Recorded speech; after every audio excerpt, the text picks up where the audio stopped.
Beloved, welcome back to our channel where believers from around the world connect and impact one another by sharing different thoughts and perspectives.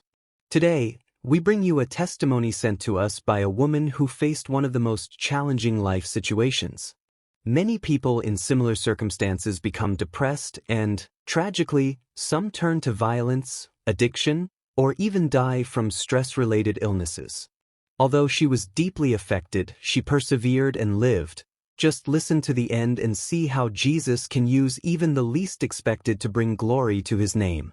I was born and raised in Doha, Qatar, in a quiet neighborhood where everyone knew one another and where traditions were honored like family treasures.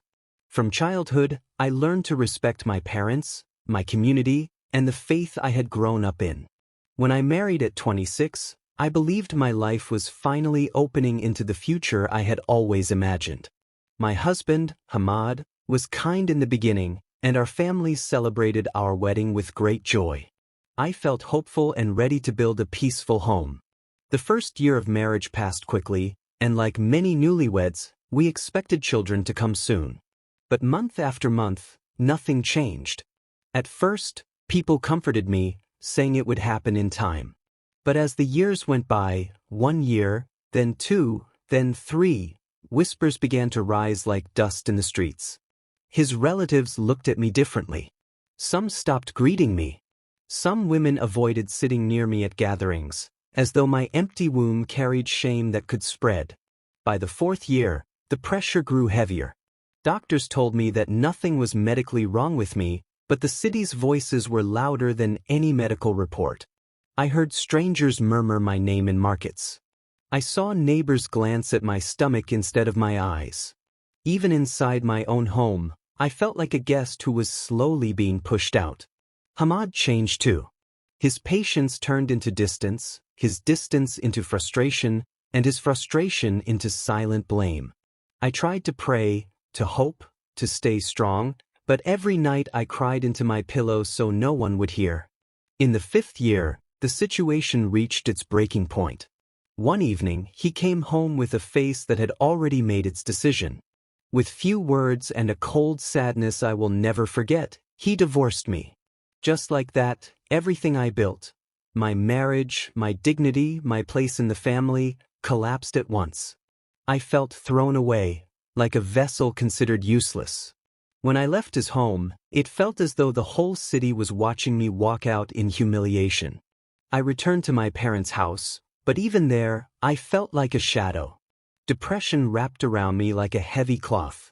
I wondered what I had done wrong, why I wasn't enough, and why God would allow such shame to fall on me. I barely spoke to anyone. I barely ate. I felt empty inside and out, wandering through my days without purpose or strength. But what I didn't know then was that my lowest moment was exactly where a new journey was waiting, one I never expected, one that would change everything about my life, my hope, and my heart. My days after the divorce felt like they had no color. I woke up without direction and slept without peace. My thoughts were filled with shame, failure, and loneliness.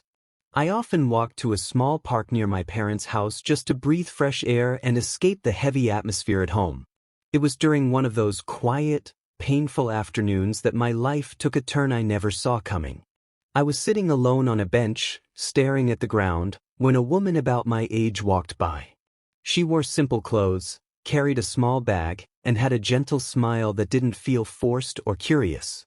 She walked past me at first, but then she paused, turned back, and approached me slowly, as if drawn by something she could not ignore.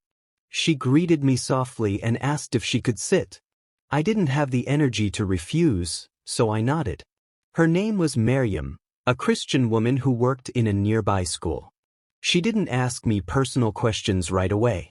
Instead, she began talking about the weather, her workday, and the peacefulness of the park. Something about her presence felt strangely comforting. I found myself relaxing, even though I barely knew her. As we spoke, she gently noticed the sadness I tried to hide. She didn't pry, but she shared a story from her own past, about a time when she felt lost, rejected, and hopeless. She mentioned how she discovered a kind of peace that didn't depend on people's approval. I listened quietly, wondering why she was telling me this. Then she looked at me with eyes that carried sincerity and said she felt led to sit with me, as though something within her nudged her to reach out. I didn't understand why she cared, but something inside me softened. I felt seen, not judged, not blamed, but seen. When she finally asked what was troubling my heart, the words poured out of me like a river that had been blocked for years. I told her about my 5 years of childlessness, the rejection, the whispers, the divorce, and the emptiness eating me from within. She listened without interrupting, wiping tears from her own eyes as I spoke. When I finished, she took a quiet breath and said she believed I crossed her path for a reason. She didn't preach to me. She didn't push anything on me. She simply spoke about a love that restores broken hearts, about hope that rises when everything else falls apart, and about a savior who meets people in their deepest pain. Something inside me trembled, even though I didn't fully understand what she meant. Before she left, she asked if she could see me again the next day. For the first time in months, I felt a small spark of warmth inside me. I agreed, not knowing that this simple meeting on a park bench would be the beginning of the most life-changing journey of my entire existence. Miriam and I met again the next day, just as we had agreed. I expected a short conversation, maybe a polite check-in, but our friendship began to grow in a way that surprised me. She brought 2 cups of tea, sat beside me, and asked how I was feeling that morning. No one had asked me that in a long time, not with real care, not with genuine attention. Over the next few weeks, we met often. Sometimes we walked through the park. Sometimes we sat quietly and watched families passing by, children laughing and playing, mothers calling their little ones close. Each time I saw those scenes, something in me ached, but Miriam never rushed me out of my emotions. She listened, supported me, and reminded me gently that pain is not a sign of weakness. The more we spoke, the more she shared pieces of her own journey, times she felt rejected, mistaken, or unseen. She explained how in one of her darkest moments, she felt a presence stronger than fear filling her with peace. She said she later understood that this peace came from Jesus, who reached for her when she felt she had nothing left. She never said it in a forceful way. She simply shared her experiences like a friend opening her heart. One morning, I asked her why she always seemed so calm, even when speaking about painful memories. She smiled softly and said that years ago, someone revealed to her that real peace doesn't come from people or circumstances, but from a love that never abandons anyone. She said this love had carried her through storms, loneliness, and disappointments. She said it restored her identity when the world tried to crush it. Her words stayed with me.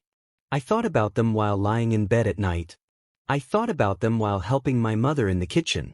I thought about them whenever I felt the sting of the past.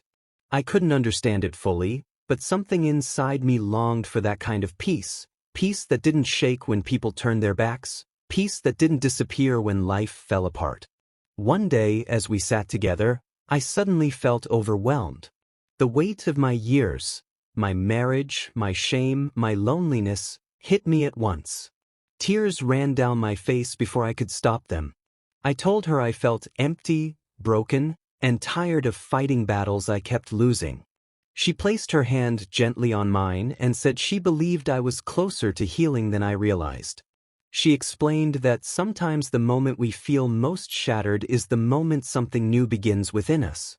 She didn't try to fix me. She didn't tell me to forget everything. Instead, she encouraged me to let myself feel, let myself breathe, let myself heal slowly. And then she added something I never expected. She said she believed Jesus was already reaching for me, even though I did not yet understand it. Her words stirred something unfamiliar in my heart, something that felt like a silent invitation, something that whispered hope in the midst of my pain. I didn't know it yet, but this gentle friendship was preparing the path that would soon transform my entire life. One evening, after spending another peaceful hour with Miriam, I returned home feeling a mixture of calmness and confusion. I couldn't deny that something about her words, her peace, and her kindness touched a part of me I thought had died long ago. But I still felt unsure, still afraid, still wounded by all I had lost. That night, as I lay in bed staring at the ceiling, the thoughts in my mind grew louder than usual. I remembered the hurtful words from my former relatives, the quiet disappointment in my parents' faces, and the heavy silence in my old home during the last year of my marriage. I remembered the nights I begged for a child, the mornings I wiped tears from my pillow before anyone saw them. My heart suddenly felt too full, and the pain I had pushed down for years rose all at once. I sat up in bed, trembling. I didn't know what I needed, but I felt desperate. Desperate for comfort, desperate for direction, desperate for something more than sadness.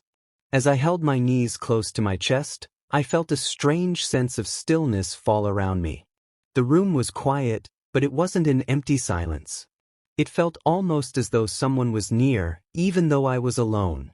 For the first time in my life, I whispered into the darkness, telling God I didn't understand anything anymore. I told him I was tired and didn't know what to do. I told him I felt thrown away by everyone who once promised to love me. My words came out between tears, shaky and broken, but honest. In that moment, something unexpected happened. I felt a warmth inside my chest, soft, steady, and unlike anything I had ever felt before. It wasn't like the panic I sometimes felt in my lonely nights. It wasn't like the fear that lived in my thoughts. This was different. This warmth felt gentle, like someone placing a comforting hand over my heart. And then, in that deep quiet, it was as if someone let me know that I wasn't forgotten, that my tears were seen, and that my pain mattered. I didn't hear a voice the way people hear each other, but I sensed a message settling softly into my spirit, like someone was revealing to me that I wasn't alone, that help was closer than I realized, and that there was a love greater than rejection waiting for me to discover it. The feeling overwhelmed me. I cried harder, but this time my tears felt different. They weren't the tears of shame or hopelessness. They felt like something inside me was loosening, breaking open, and breathing again after years of suffocation.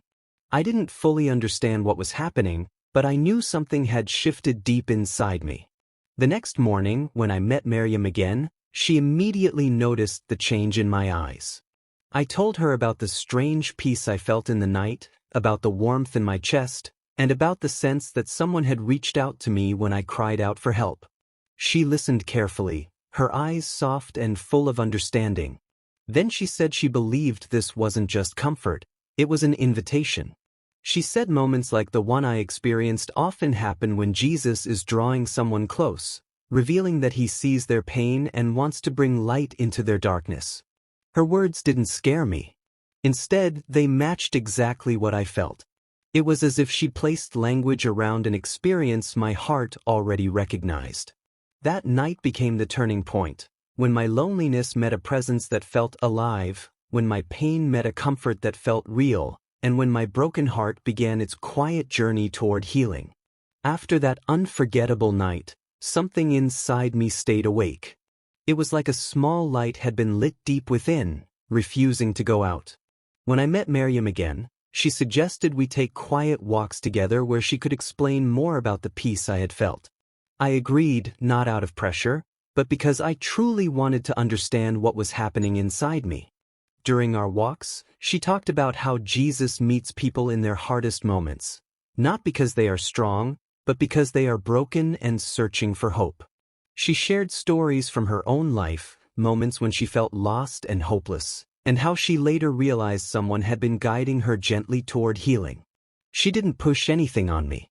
She simply explained, step by step, how the love she found had changed her life. I listened carefully, trying to connect my own experience with the things she said. She explained that many people meet Jesus not through loud miracles or dramatic encounters, but through quiet moments of comfort, moments when they cry out in private and suddenly feel held. As she spoke, I realized that my experience in the night was gently matching the things she described. One morning, we sat at the edge of the park's fountain. The sun reflected off the water, and the sound of the flowing water calmed my thoughts. I told her honestly that I felt torn between everything I had been taught since childhood and everything my heart was now feeling. She nodded, saying that confusion is normal when the heart begins to encounter truth and healing. She added that Jesus never forces anyone. Instead, he lets people feel his love, his peace, and his presence, allowing them to choose freely. That explanation eased the tension inside me. I didn't feel pressured. I felt invited. Weeks passed, and my heart softened more and more. The peace I felt that night continued to show up in moments when I needed strength, during quiet mornings, during lonely thoughts, during times when memories of my marriage returned to hurt me. Each time, it felt as though someone was gently revealing to me that I wasn't abandoned. One afternoon, as Miriam and I walked under a shaded pathway, I told her something that surprised even me. I said I felt like my heart was slowly leaning toward the love I was discovering, even though I still had questions. She smiled with joy, not because I agreed with her, but because she saw the healing beginning inside me. She told me that when a person starts recognizing this peace, it usually means their heart is drawing closer to Jesus without realizing it. That night, I lay in bed thinking deeply. I remembered my years of crying alone, my pain, my rejection, and the moment I felt comfort in the darkness. I knew that what I experienced wasn't my imagination. It felt too real, too gentle, too loving to be something I created on my own. For the first time in my life, I whispered to myself that maybe, just maybe, I was being led toward a new beginning. Little did I know that the next chapter of my journey would be the moment everything changed completely. The weeks that followed felt like a quiet transformation working its way through my heart. I wasn't rushing and I wasn't being pushed. I was simply learning, feeling, and understanding things I had never allowed myself to consider before. Then one particular afternoon became the moment everything changed permanently. Miriam invited me to her home for tea. I felt comfortable with her by then, so I accepted. When I entered her living room, I immediately noticed how peaceful the atmosphere felt. There were no loud decorations, no pressure, no demands, just a simple room filled with warmth and kindness. We sat together, and she asked how I had been feeling. I told her I felt calmer than I had in years, but I still felt a longing I couldn't explain. She gently asked if I wanted to understand the source of the peace I kept experiencing. I nodded. She explained again, slowly and clearly, that Jesus doesn't wait at the top of a mountain for people to climb up to him. Instead, he comes down into their pain, their brokenness, their loneliness, and lifts them up with a love that restores what life has crushed. Her words touched something deep inside me. As she spoke, the memories of my past rose one by one. 5 years of tears, humiliating whispers, the moment I left my marriage with nothing but shame, and the night I cried alone and felt comfort that didn't come from me. All those moments lined up like pieces of a puzzle, forming a picture I had been blind to before. Then, quietly, she asked me if I wanted to open my heart to this love, if I wanted to start a new life, healed, restored, and guided by the one who had already begun reaching out to me. She reminded me again that the choice was mine, and mine alone. I closed my eyes. I took a deep breath. And in that moment, the weight of my past pressed against me, but the warmth of the peace I had felt so many times pressed deeper.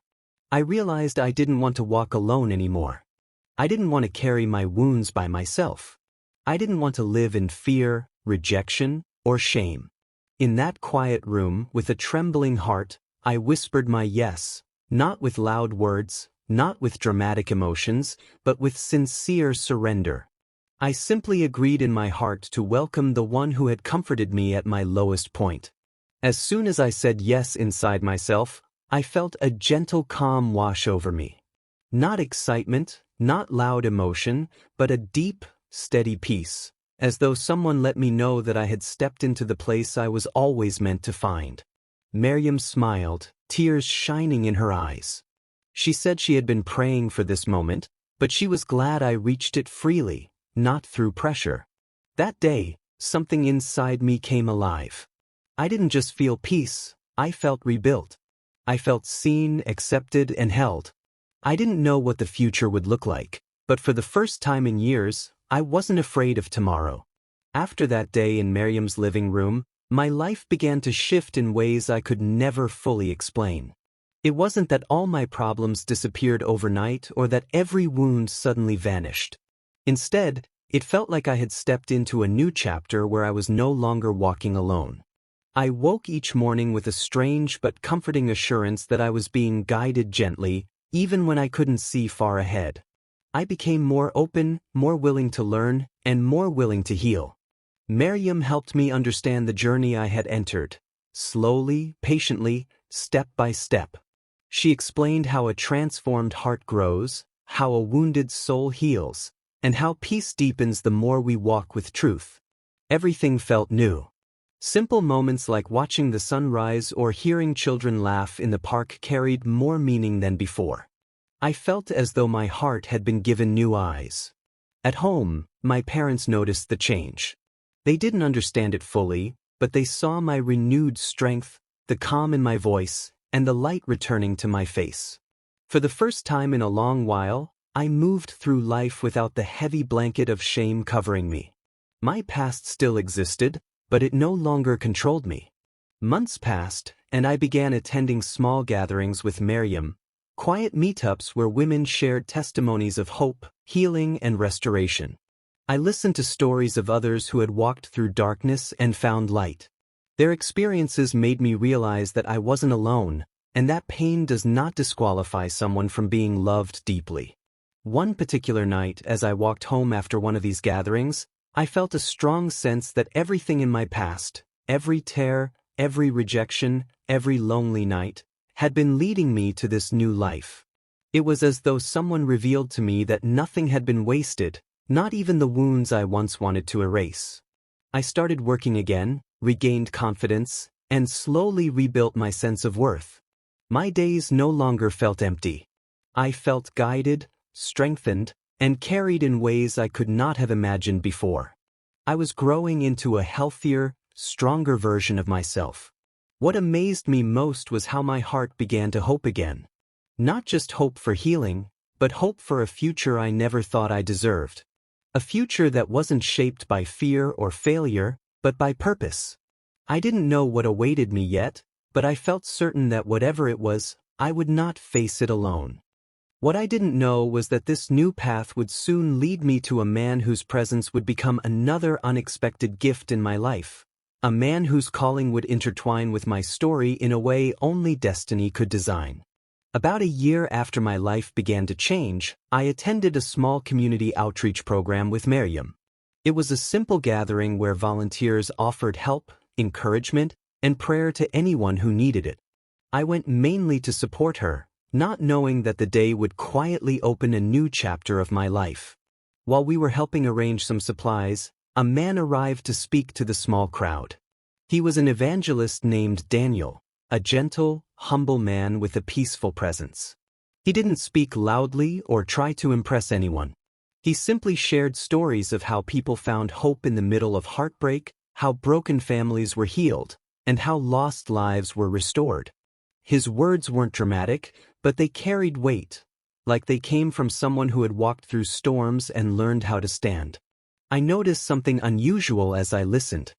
His tone reminded me of the calm I felt the night everything changed inside me. It wasn't his personality alone, it was the sense of truth in the way he spoke, as if he had been shaped by the same presence that had touched my heart. After the meeting, Miriam introduced us. He greeted me with a respectful kindness that made me feel seen but not exposed. We spoke only briefly, yet I could sense a sincerity in him. A sincerity I hadn't encountered in years. That night, as I lay in bed, I found myself thinking about the peaceful confidence he carried. Weeks passed, and I saw him again at another gathering. This time we talked longer. We discussed life challenges, hope, healing, and how unexpected moments can redirect a person's destiny. He shared how he had once faced struggles of his own, how fear almost ruined him, and how a quiet moment turned his life toward purpose. He didn't brag or pretend to be perfect. He simply spoke like someone who understood pain and compassion deeply. Our conversations continued over time, always respectful, always genuine. He never pushed himself into my life. He walked gently, the same way peace had walked into my heart months before. And slowly I felt something grow inside me, a sense of safety, of trust, of possibility. One day, after many months of friendship, he asked if we could talk privately. We sat in a quiet part of the park, the very place where my journey with Miriam had begun. With sincerity and humility, he said he had prayed for clarity and felt led to ask if I would consider a future with him. His voice didn't carry pressure. It carried respect. I didn't answer immediately. Not because I was unsure of him, but because I remembered everything I had suffered in my previous marriage. I needed time. But as days passed, I felt a gentle assurance in my heart, like someone was letting me know that this man was part of the healing and future prepared for me. Months later, after careful thought, prayer, and peace, I said yes. Our wedding was simple but filled with joy and gratitude. For the first time in my life, I felt truly chosen, not for what I could give, not for the children I might bring, but for who I was. Little did I know that a new blessing was waiting just ahead, one that would bring tears of joy I never imagined I would cry. Marriage to Daniel felt like stepping into a new world, one built not on pressure or expectations, but on peace, patience, and genuine love. He never reminded me of my past, never questioned my worth, and never treated me like a woman defined by what she could or could not give. Instead, he always encouraged me, supported my healing, and reminded me that my value came from the one who restored me, not from the opinions of people. For the first time in my life, my home felt safe. My heart felt safe. My future felt safe. A year passed, then two. We served in different community programs, visited families who needed encouragement, and supported people who were hurting. My days were fuller than ever. And yet, deep inside, a small part of me still wondered if I would ever become a mother. I didn't obsess over it anymore, but sometimes when I held babies during outreach programs, I felt a soft ache in my chest. Then one morning, 3 years into our marriage, I woke up feeling unusual. I thought I was simply tired, but the feeling continued for days. Daniel encouraged me gently to get checked, just to be sure. I agreed, not expecting anything extraordinary. I had lived so long believing my womb was empty that I didn't consider any other possibility. When the doctor returned with the test results, her eyes sparkled. She told me I was pregnant. For a moment, the world fell silent. I couldn't speak. I couldn't breathe. I just stared at her in disbelief. Tears filled my eyes before I could stop them. It felt like time slowed, like the room around me faded, and like I was hearing the impossible spoken aloud. Pregnant. The woman who had been whispered about. The woman who had been rejected. The woman who had been thrown away for being childless. The woman who had cried for 5 years with nothing to show. The woman who thought motherhood was a story that would never include her. I left the hospital trembling with joy and shock. When Daniel saw my face, he knew something had happened. Without even speaking, he reached for my hands. I nodded, unable to form a full sentence, and tears rolled down both our cheeks. He held me close, filled with gratitude, and I felt a deep assurance that this was more than a miracle. It was a reminder of restoration. 9 months later, we welcomed our son into the world. We named him Samuel, because his life was an answered prayer and a sign of hope. The moment I held him, I felt healing run through every part of my heart that had been shattered by my past. Every painful memory, every insult, every rejection faded in the presence of that tiny heartbeat resting on my chest. My story had come full circle. The woman who was rejected for being empty was now cradling a miracle she once believed impossible. And deep inside, I knew this journey wasn't just about motherhood. It was about being rebuilt by a love that never abandoned me, even when the world did. Looking back on my journey, I can see clearly how every painful step, every night of tears, every rejection, And every moment of despair was a preparation for the life I now live. There were times when I thought the world had abandoned me, when I believed I was worthless, and when I thought hope had left me forever. But even in those moments, Jesus was quietly revealing his love to me, reaching into my loneliness, and preparing my heart for restoration. I learned something powerful. Sometimes Jesus finds people in their worst moments, when the world rejects them, when relatives turn away, when society throws stones at them. Sometimes he waits until a person's life feels broken beyond repair, not to punish, but to show that his love is stronger than any rejection or shame. My life proves that what the world considers hopeless is often where miracles begin. To anyone reading my story, especially those who feel unseen, unloved, or abandoned, I want to tell you this. Do not give up. Do not believe the lies of rejection or failure. There is a love that reaches deeper than human judgment, a peace that restores what has been broken, and a hope that makes life worth living again. When you feel rejected, remember that your value is not in what others say about you, but in who you are in God's eyes. Take your Christian journey seriously. Pray. Study God's Word. Love one another genuinely, even when it's hard. Open your heart to His guidance and be willing to walk through pain with faith, because He is closer than you imagine. And remember, the darkest moments of your life may become the very places where His light shines most brightly. My life, once filled with shame, emptiness, and heartbreak, is now filled with love, purpose, and joy. My son, Samuel, is a daily reminder that God restores, that He sees, and that He turns mourning into celebration. And every time I hold him, I remember that the one who saved me when no one else believed is the same one who can reach anyone, anywhere, in their lowest moments. Your story is not finished. Your pain is not wasted. And your heart, no matter how broken, can still be made whole. Trust Him. Follow Him. Love as He loves. And never forget, even when the world rejects you, Jesus is waiting to find you, to heal you, and to give you life beyond what you ever dreamed.